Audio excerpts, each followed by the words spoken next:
Great ideas are often hidden in plain sight. Everybody wants to do the same thing. It's like my taxi rank, wonke umuntu uthengisa the same vegetables. Look for the gap, man. You know, Beyonce's got the Hive, Taylor Swift's got the Swifties. I did it before them.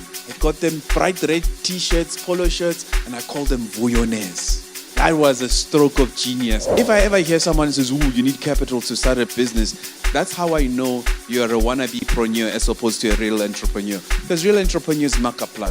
Welcome to the AMPD Podcast, where we dive deep into the world of entrepreneurship, innovation, and all things hustle. I'm your host, Miles Kubheka, in this exciting journey. Today, we are thrilled to announce that MTN is taking over the AMPD Podcast. MTN Pulse is not just about connecting you to the world. It's also about empowering young entrepreneurs through the incredible Youth Hustle Hub campaign. This initiative features on-the-ground and online activities designed to facilitate trade opportunities for young hustlers like you. In this special series, we explore inspiring stories, share practical strategies, and keep you motivated. All brought to you by MTN Pulse Youth Hustle Hub. So grab a notebook, get ready to be inspired, and let's jump into today's episode. Remember to get affordable deals, dope rewards, and cool experiences. Simply join MTN Pulse by dialing *411# or join on the MTN app. Let's operate. Hashtag MTN Pulse, hashtag Let's Operate, hashtag Youth Hustle Hub. If you're down to take it to the top, get the 10 gigs MTN Pulse Youth Bundle for only 49 Rand and operate to the highest level. It all hits different with the best data deals, so let's operate. Sebenza kanzima.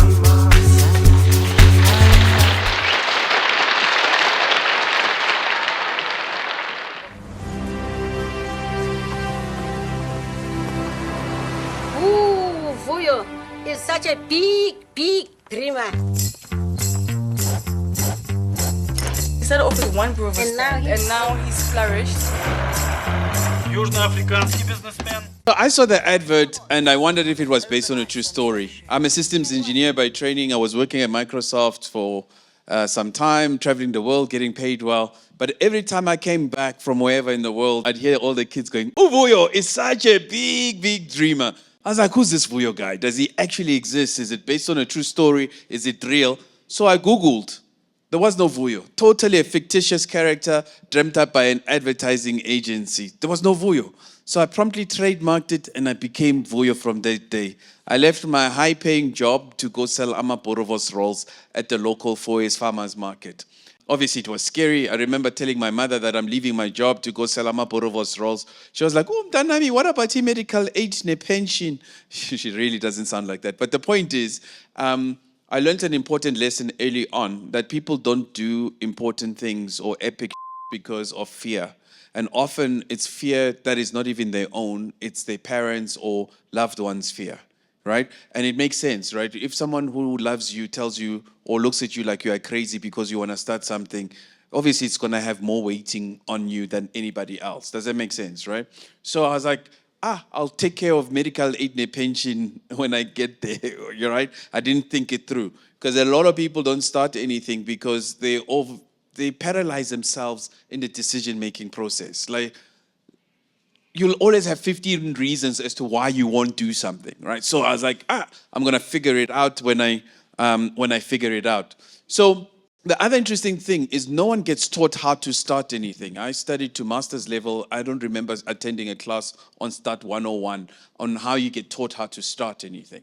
It's just assumed you will always know how to start something. But sometimes people just don't know where to start. And the reason why we do this event with MTN Pulse is to teach you some of these lessons on how to start from people who've actually started. So how I started was like after I saw the ad, I trademarked it, like I said, and it wasn't even as expensive as you think. You can do it online. I trademarked it, I took the brand, I went to Vuyos Farmers Market, they gave us a trestle table.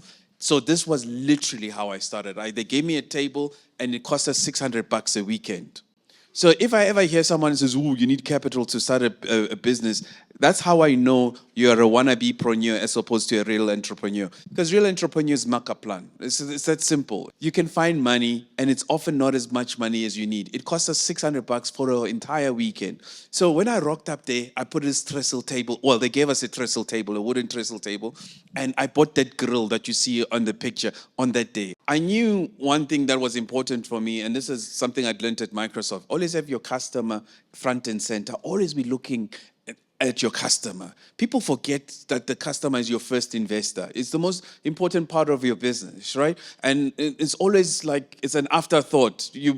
Most people are more passionate and proud of the product, but never think of the person who's going to buy the product, right? So I thought, I want to always be looking at the customer so I can see which Boerewors role they are looking at, what's interesting them. My first executive business decision as an entrepreneur was to remove the legs from the stand of the grill. So as we were about to put the grill on the table, and it's a wooden table, we realized, cooking with gas, this is not going to work out. You can't put a gas grill on top of a wooden table. So we found one of those concrete slab things, you know those things you walk on, like you find them everywhere in the parks. We put that between the grill and the table, and we started cooking, and we were pumping. This is week number 4. Look at the queue. It was 30 deep. We're running a queue so deep, like we're pumping, you know? And then Peter, the guy in the previous picture, turns around to me, says, "Miles, we're on fire." I go, "I know, look at the crowd." He goes, No, we're on fire. Turns out he forgot to put the concrete slab thing between the grill and the table caught a light. And the table was like burning, and I look up, the shade netting above us is made out of plastic, and it was melting, creating this massive flame that was now like a massive vortex of flame and smoke. And I looked down on the floor, and I realized the floor is made out of wood chips. And I learned an important lesson there, is that when I went to culinary school, they taught us that if you want to make an omelet, you got to crack eggs. The point there, the learning was that things don't always go according to plan. But if you're going to do anything worthwhile, you must be comfortable that you got to crack eggs to make an omelet. You know, you can't wait for things to be perfect before you start anything, because they'll never be perfect. Just roll with the punches. In fact, in my organization, we call it figuring it out. Everything is figure-outable. Go figure it out. Like, figure it out. So, and once you have that mentality of just figure it out, you know, things work out, right? So the trick there is don't romanticize the problem. A lot of people get stuck on the problem. Instead of take that same amount of energy, put that energy on the solution. One of the questions I get asked a lot, what were some of your failures? Tell us some of your challenges. There's so many of them. I don't even remember most of them. There's one every day. And the reason why I don't remember them is because we spend our energy on solutions. The nice thing about solutions, they are transplantable. You can put solutions on different things. The same solution on a number of different problems. But if you focus on the problem, that's all you're going to see. You know, there's people when they walk into a room, they bring in energy. There's energy in the room. And then there's people who suck out energy. You know what I mean? Like when they're in a room, they just suck out energy. I remember I had one such person in one of my restaurants. She didn't last long. But I realized why the energy thing was important. I'd be afraid to go into my own restaurant. I find myself parked outside, like getting up the energy to get into the store, because she just sucked out the energy, you know? Or the things that would frustrate me is like if I walk into the restaurant and I hear someone going, psh, psh, dragging their feet, you know, like people who drag their feet, psh, psh. I'm like, Joe, you've got one job, to move your own body. If you can't do that, I can't help you, right? So energy is super important because energy begets energy, right? So are we together? Can I feel the energy? Now we're talking. Yeah, there's energy up in here. Watch. Now I'm going to bring it, right? So we're pumping. We're pumping in the store, and things are not going according to plan, but we're spending all our energy on improving. Every time we're improving. So we get the Boerewors rolls. Look at this Boerewors roll. The middle one. That's where I started. They were all dodgy in the beginning, I won't lie. But they had my mom's secret recipe, chakalaka, which was super amazing, right? And that made us run queues. But we only had one Boerewors roll. You can't build a business on one product. So we started getting 2 others, right? The stepsisters, we call them. And what we would do, we continuously improve them. We improve them. And what we'd actually physically do, because I'm giving you practical things. I don't want to give you the highlight reel. I want stuff you can take and go implement tomorrow.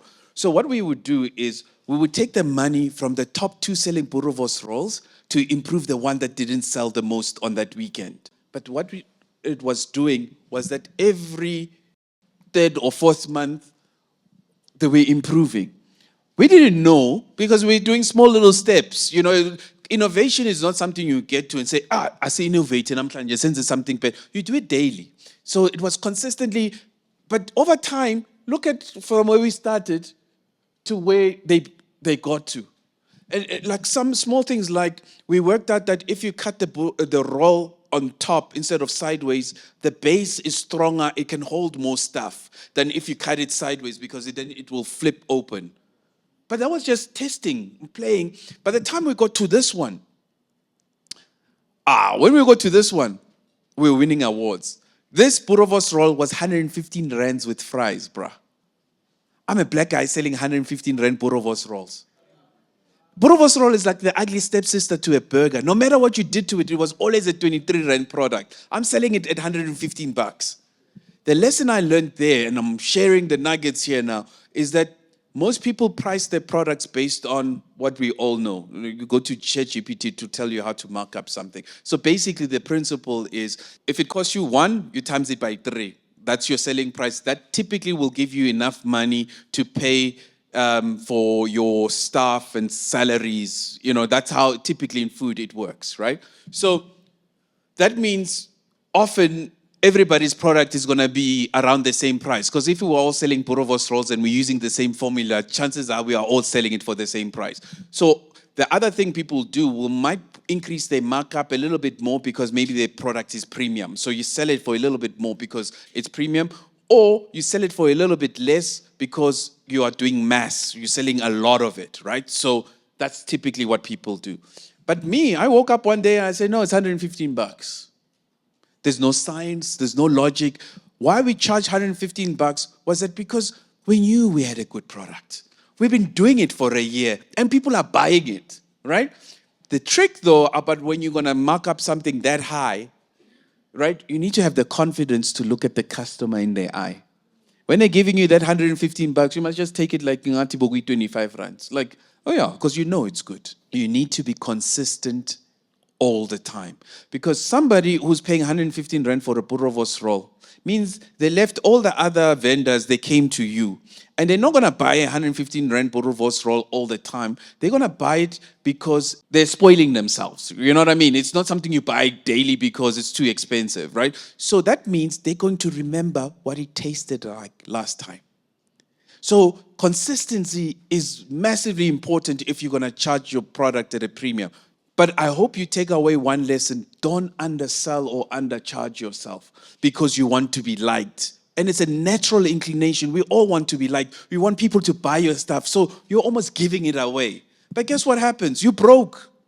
But obviously, I didn't start at the market, at the Foy's Farmers Market to end at the market. I wanted to stand in front of my restaurant and go, look, I made it. Like everybody, that's why we do what we do somehow, right?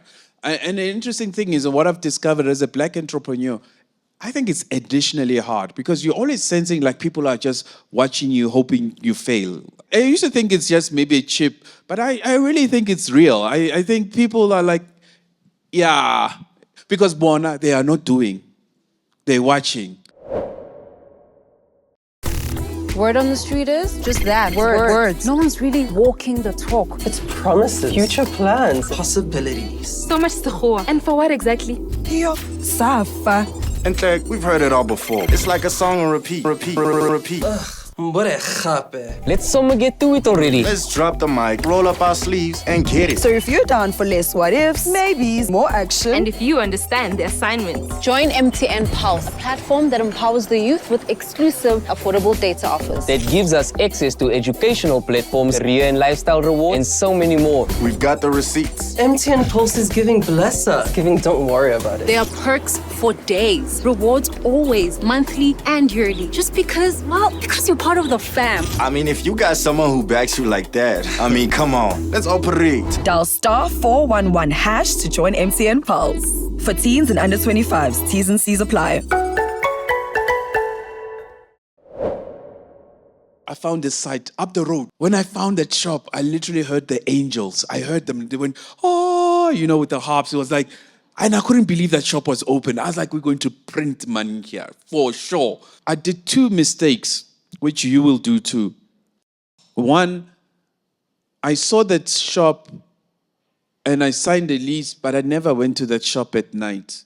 And also because you are buying or renting that space before you've operated it, it turns out the whole shop is made out of glass. That means in summer, it's super hot. In winter, it's super cold. And that shop was 1 meter above ground.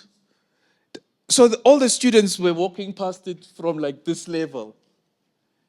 And it turns out shops, you want it at street level because if people even have to go up 3 steps, it's too much work for people. Did you know that? I wouldn't have known that. So these are the school fees you will pay in whatever you start because you don't know what you don't know until you start, right? So, but it was an amazing site. So I launched it on the 12th of the 12th of the 12th because I'm a system geek. So 1, 2, 1, 2, 1, 2. I thought that's a great binary omen. And then on the 26th of December, we opened the doors. I got 4 snow machines. We made it snow. People were eating poikis omngushu, and it was pumping. It was full to the roof. The power kept tripping because the 3-phase power of the snow machines, but I didn't care. And that was pre-load shedding. And people were having fun. It was pumping, man. It was nice. Except the next day, on the 27th of December, not a single customer. No one. You know, because it's Braamfontein, all the Zulus are back in KZN, the Xhosas and the Eastern Cape, there's no one. And I'm thinking, oi, how did I get here, right? And my staff is looking at me like, okay, you know? And you guys are going to be founders of businesses. And that's what they call it leadership. Whether you want it or not, Mark better, that's literally actually what leadership is. You know, I was saying, I was overseas, and I was at a climate conference, and all these supposedly smart people talking to themselves, and you realize, these guys, no one has a clue. You know, like when you become a parent one day, and you look at your parents, and you realize, these guys, they were just winging it. They didn't know what they were doing, because you won't know what you are doing, right? So the only difference is that over time, you start working it out for yourself. It makes sense, right? So that's why it's called leadership. You start learning certain things.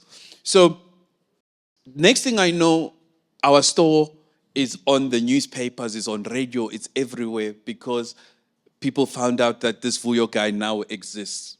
But it was me, life imitating art, basically. So people are interested. So why did you do it? Where did you see it? What did you think? What did SAB say? Blah, blah, blah. They're asking me all these questions. And all of a sudden, it's on radio, it's on TV. I start meeting interesting people that say Richard Branson to you, Rich to me, because, you know, that's how I roll. But Braamfontein is still a tough spot. And in fact, that particular shop turns out to have been the worst shop I could have chosen for my first store. Because life is weird. When you are struggling, no one gives you anything when you're in the beginning.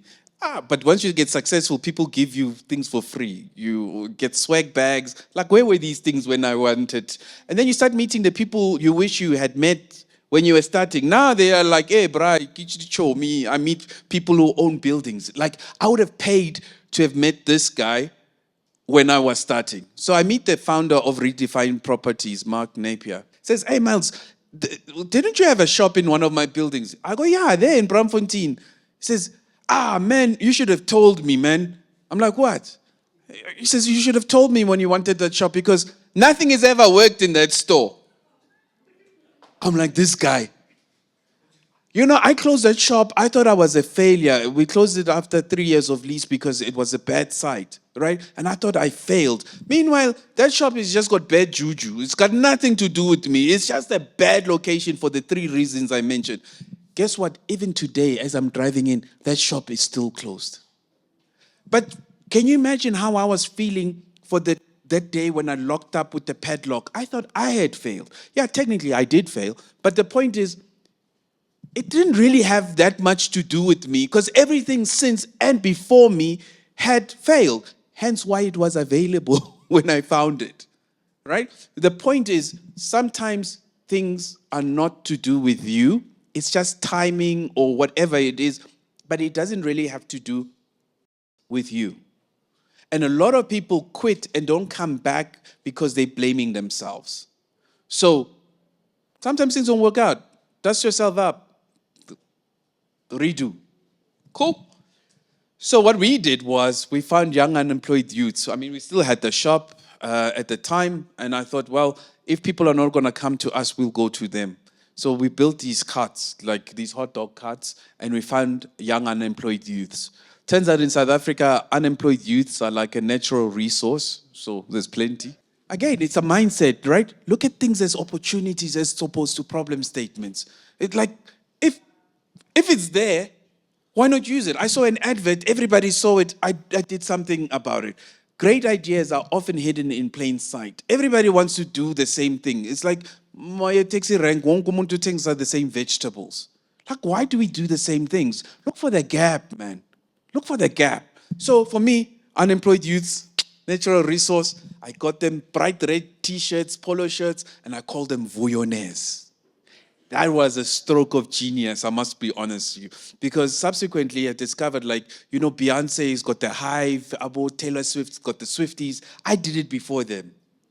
I created my tribe of Vuyos. These guys were young and employed, but they had energy, they had hunger. And, we started selling more caps, the Vuyos caps and the polo shirts, than the food. We were selling merch, bruh. And the trick was, I got the best caps. The best caps. It was the last number of the cap, and it was like $350 a cap, right? But what that thing did was that for the Vuyos themselves, it made them stand proud and tall. They had dignity. They were part of something bigger than them. And once you have that tribe, they will be your evangelists. They'll tell everybody that you rock. People thought we were bigger than we were because they were seeing us everywhere. Meanwhile, we've got a shop that's like suspect, and the cars cost us 25K to make. So it was cheaper than putting up bricks and mortar stores. And then I started going to these big retailers like your Spa, and I'm like, hey guys, I see you got these dodgy guys braying outside. Look at my guys, bright red shirts, great smiles. Put us in. And the shop owner will be like, hey, yeah, those dodgy people are actually our staff members. So that was awkward. But they saw the light and it let us in, and we started pumping.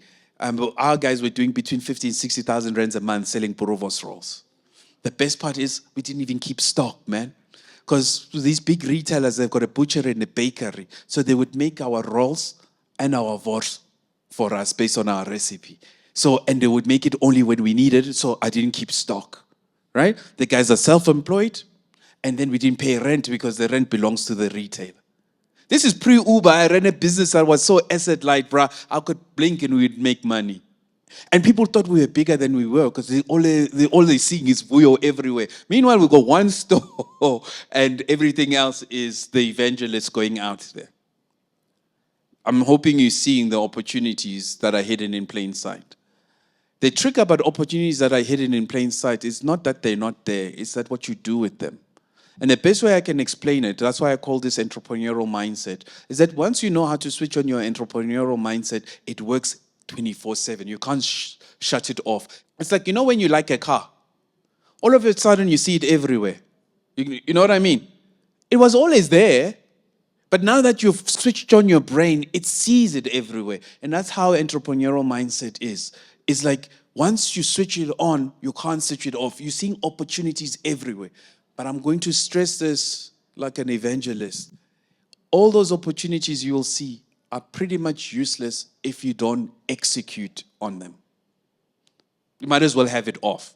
So these guys, the retailers, after seeing how much we were making, they kicked us out. They put back their guys. So Azulu Makaplan, so I co-founded an association of food trucks called the Mother Truckers. And we created all these food trucks. Well, I created the association. So that's R1 million truck, R1 million, 600K. Mine is an old VW Kombi. We cut off the roof and we grill on top of the roof, right? It opens up. And we use old VW Kombis because VW stands for Vuyos, obviously. See what I'm saying? They're there, or Volkswagen is my personal favorite. And as you can see, the Vors was strong with us and the queues were long. And people don't stay in a queue that long to get to the front and buy one. On average, they're buying 4 at 115 Rand as a Boerewors roll. What I worked out was that people are sheep. They stand in a queue because they assume the guy in front of them must know why the guy in front of them is standing there. So what I would do is, after working out that they'll stand in a queue about 19, 20 deep, is I would whistle to my team lead, the guy who was grilling. I would stand here and whistle to him over there, and he would speed up or slow down the queue based on whether people were above 20 or below 20. So if the number like on the queue was like 15 people in the queue, I'd whistle to him and he would slow down the queue. He'd cook slower so the queue will come back to 1920. If it's above 20, he would speed it up until we got back to around 1920 people. But our queue, we kept it at 20 people all the time. Because above 20, they will drop off and go to an empty one. But at 20, they just stuck around. And they stick around because of energy. No one wants to go to an empty anything. People want to go to where it's like this vibe. And it does help that Boerewors smells amazing, man. No matter where you are. That's the best ingredient. It just sells itself. But this, I can't tell you enough. This is a secret weapon. When you launch any of your new products as a business going forward, if you take anything from today, is that create the energy, create the hype. It will serve you so well to a point that my friends, when we opened restaurants and you can't get in. When you call to make a reservation, sorry, we fully booked for 6 months. When you say you're fully booked, guess what happens? People want to come because they want to get in.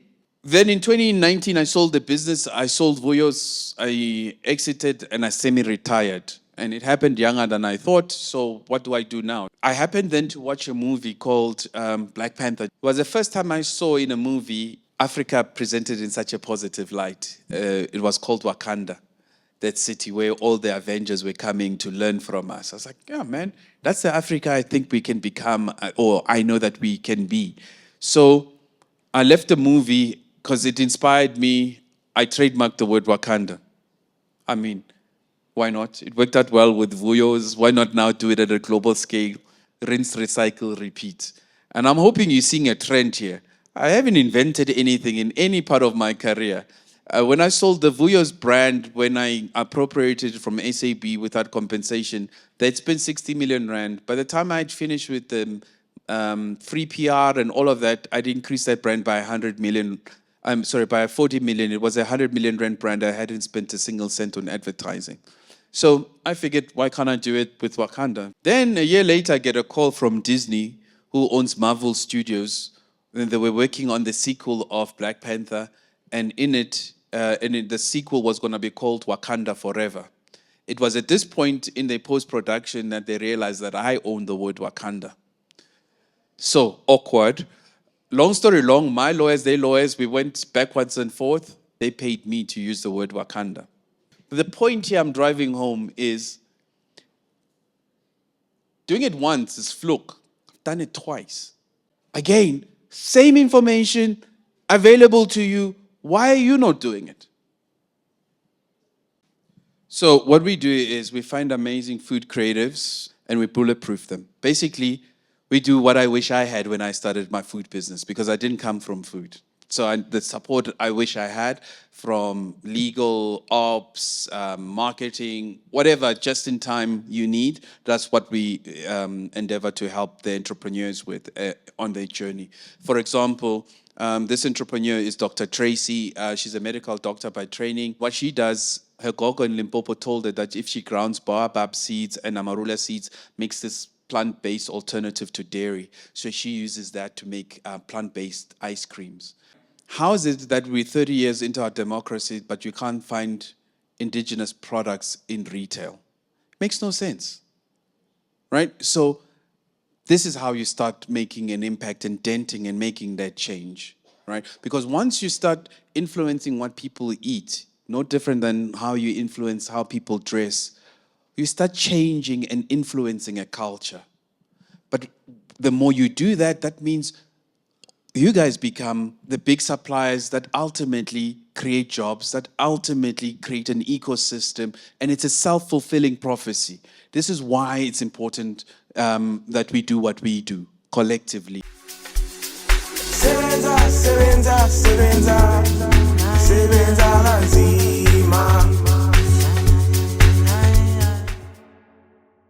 Switch to MTN and dial *411# to join MTN Pulse for discounted data offers and dope experiences for under 25s. T's and C's apply.